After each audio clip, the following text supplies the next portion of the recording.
Il y avait Hicham qui disait ces shitcoins opportunistes sans technologie ni utilité pèsent quand même des milliards de dollars. Et en fait, ça, je pense que c'est un peu le problème que beaucoup de gens ont, c'est qu'ils considèrent que l'utilité, c'est forcément ce qui fait la valeur. Et que la valeur, c'est ce qui va faire l'utilité. C'est pas le cas. Tu peux avoir quelque chose qui est super utile et qui vaut que dalle.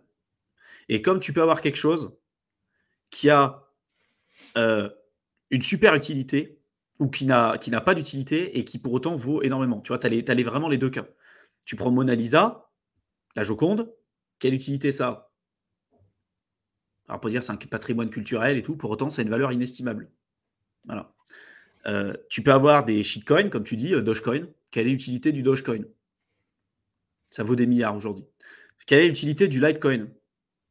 Ça vaut des milliards.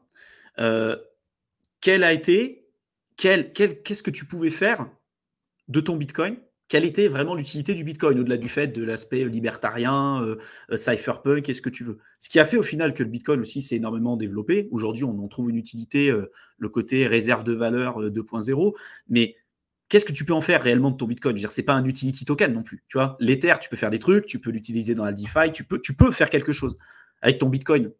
À part juste de te dire, je le garde sur mon portefeuille et je le garde parce que c'est une réserve de valeur, ce qui peut être une utilité d'une certaine manière, mais tu vois, en final, tu n'en fais rien de ton Bitcoin, tu le gardes. Et pour autant, ça a permis de créer un projet, à mon avis, dans les prochaines années, qui sera à plusieurs trillions de dollars, tu vois. Donc, je pense qu'il faut rester vigilant. L'utilité ne fait pas forcément la valeur et la valeur ne fait pas forcément l'utilité. Tu peux avoir des projets qui valent très cher, qui n'ont qu'une utilité, puis l'inverse aussi.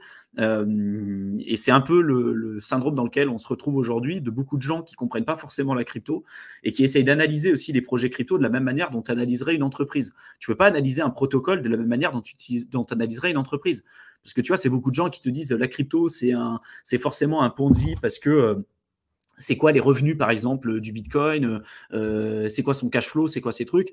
Et en fait, c'est un protocole. En fait, c'est ce que et t'as beaucoup de gens qui sont comme ça en finance trading qui te disent, mais ouais, mais regarde, ça n'a pas de valeur parce que une entreprise, je comprends son cash flow, elles ont des clients, elles vendent des produits, des services. Apple vend des ordinateurs, vend des téléphones à des clients, ils font de l'argent. Hop, l'argent, c'est dans leur trésorerie, puis une partie de cet argent-là est reversée sous forme de dividendes au prorata du nombre d'actions que tu détiens dans ton portefeuille. Ça, en fait, c'est logique pour beaucoup de gens qui bossent en finance tradie.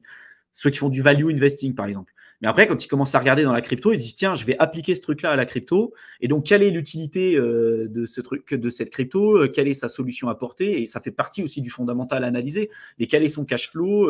Quelle est sa marge?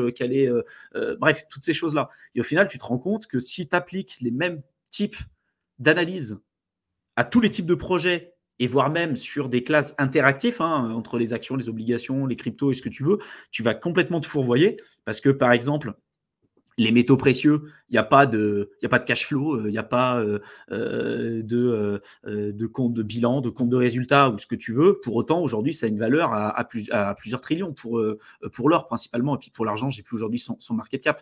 Mais ça vaut cher. Alors, il y en a qui vont dire, ça a une valeur aujourd'hui, l'or et l'argent, parce que c'est utilisé comme composant électronique, notamment pour les ordinateurs, et puis même aussi c'est utilisé principalement en Chine et en Inde pour faire des colliers, des bijoux et ce que tu veux. Donc il y a une demande, et vu qu'il y a une demande et une utilité qu'on peut l'utiliser physiquement, c'est de là d'où vient la valeur. C'est pas forcément le cas, tu vois. Aujourd'hui, je vais poser une question toute simple. Tu prends le cas du Bitcoin. Le Bitcoin, aujourd'hui, ce que j'ai dit tout à l'heure, on considère que c'est une réserve de valeur et que son utilité, c'est de pouvoir recevoir, envoyer et stocker de la valeur à travers l'espace et le temps, sans l'utilisation d'intermédiaires et sans risque de contrepartie. Et maintenant, je pose la question à tout le monde. Quelque chose comme ça qui donne aujourd'hui cette possibilité, ça a quelle valeur selon vous? Et au final, on se rend compte que la valeur, c'est ultra subjectif. Il y a des personnes qui vont y voir de la valeur parce que ils vont y voir un intérêt, par exemple en Argentine, au Venezuela, dans des pays où il y a une corruption extrême, où il y a une hyperinflation sur leur monnaie, ils vont y voir une super valeur sur le Bitcoin et une super utilité parce que pour eux, c'est une question un peu de vie ou de mort.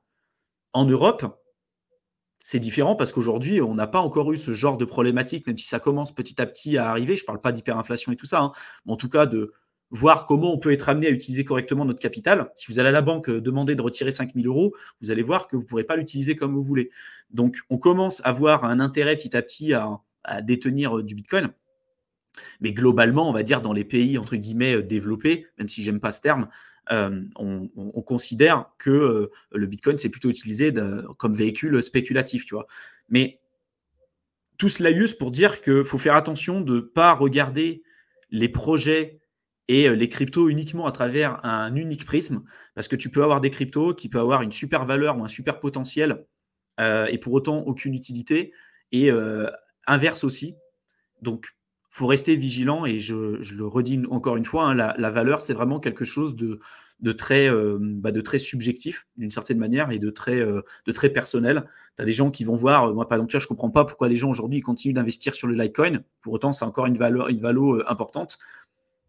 Voilà, c'est le marché qui décide, encore une fois. Le marché a toujours raison, et je pense que c'est comme ça que vous devez analyser les choses, et vous devez toujours avoir cet esprit un peu contradictoire d'une certaine manière, et avoir une vraie approche d'analyse fondamentale qui va vous permettre de comparer les projets les uns avec les autres. Parce que si vous comparez, vous faites une analyse fondamentale avec certains critères pour le Dogecoin, et que vous appliquez ces mêmes critères, je ne sais pas, sur de l'Ether ou du Bitcoin, ça ne marchera pas forcément. Vous ne pourrez pas copier les deux, parce que les deux n'ont rien à voir, c'est pas les mêmes, c'est pas du tout les mêmes objectifs, c'est pas le même fonctionnement, etc., etc.